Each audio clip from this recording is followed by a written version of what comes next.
Magatsukumo is a neat little indie game where you have to escape from a giant monstrous spider yokai while collecting certain items to escape.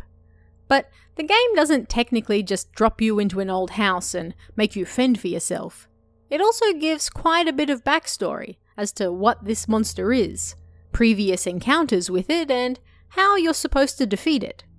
So, this week, let's take a look at the story and lore behind the Magatsukumo, a terrifying yokai you might be unlucky enough to stumble across in the woods. The game opens with someone calling themselves Miyoko, informing us that they're leaving this story behind so that nobody else has to face the same fate that she did. On this fateful day, she visited a certain mountain with 3 of her friends for a barbecue. According to the locals, there's a haunted area on this mountain and they really shouldn't go near it. But if they do, then at the very least, they should leave if it starts raining. Why? Well, they don't say why. That would ruin the mystery, of course. When the group of friends visited the mountain, it was perfect weather, so they had little to worry about. Yet, as they were enjoying their barbecue, dark black clouds suddenly formed overhead, and then it started to rain. The sudden turn of events caused everyone to panic, and they tried to rush back to the car as fast as they could. Naturally, they should have listened to the locals' warnings, and next thing Miyoko knew, she had gotten separated from her friends after she passed under some sacred rope tied above the path she was on. The 3 seemed to vanish into thin air, leaving her alone in some strange place she didn't recognize. Soon after this, Miyoko finds herself in a strange, old-fashioned house. At her feet lies a torch, and as soon as she picks it up, she spots something horrifying. She's not alone in this old house. Far from it. There's a large creature, something that looks like a cross between a spider and a doll, and it seems to be hunting her.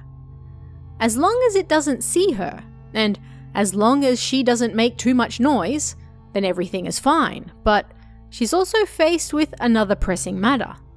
How to get the hell out of here before the monster gets her.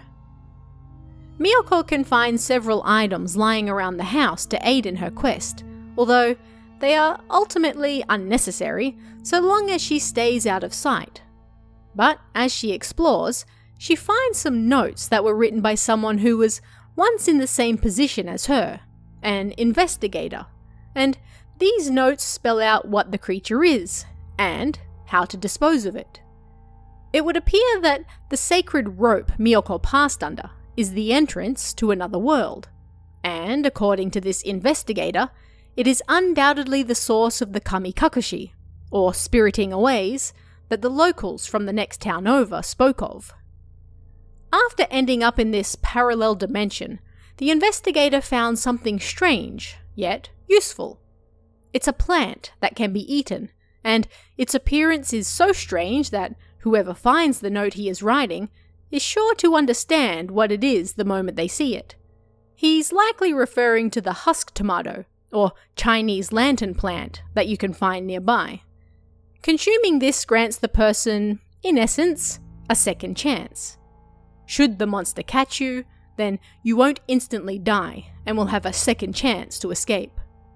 In addition to this, you can also find some lavender that will briefly suppress your presence, and a lemon charm that will make it slightly harder for the creature to spot you.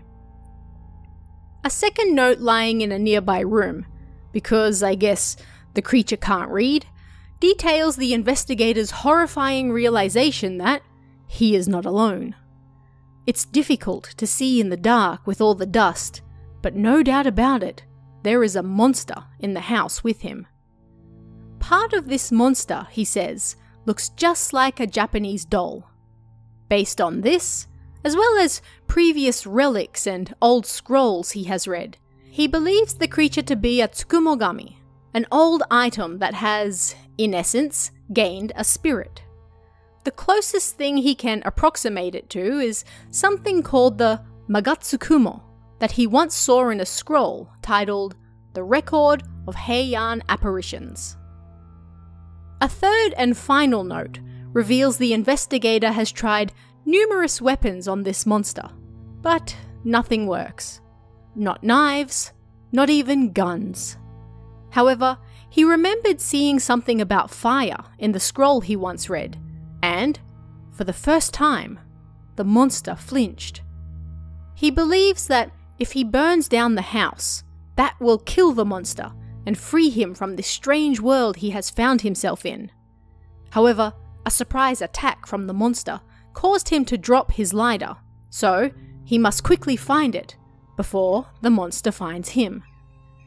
Of course, considering that the monster is still alive and the house still stands, it's safe to assume the man didn't find his lighter and was killed by the creature. Not to mention that he ended his final note halfway through writing a word. But now Miyoko has all the information she needs to perhaps avoid the same fate. The man's lighter is still somewhere in the house. All she has to do is find it, set the place on fire, and bam, she can escape. This is not as easy as it sounds, however, as it seems the creature has been somewhat guarding the lighter.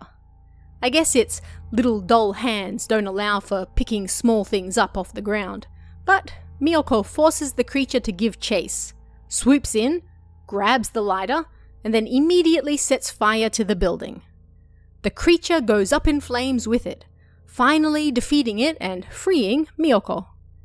She safely reunites with her friends after her disastrous experience, but that's not the end. Far from it. The notes called the creature Magatsukumo. This translates roughly to evil spider. The man mentioned he saw something about it in an old scroll, so Miyoko decides to start investigating this creature after her little run-in with it. She visits numerous libraries and museums, but struggles to find any information about it. Perhaps that investigator was the only person who had recorded information on it. Perhaps that was to protect people like her, who survived and then started investigating it themselves. Of course, if someone careless involves themselves, then they may find themselves in that same situation once again, so perhaps it's best to let sleeping dogs lie, so to speak. Perhaps it would be better not to know anything. But then, supposing the same thing happened to someone else?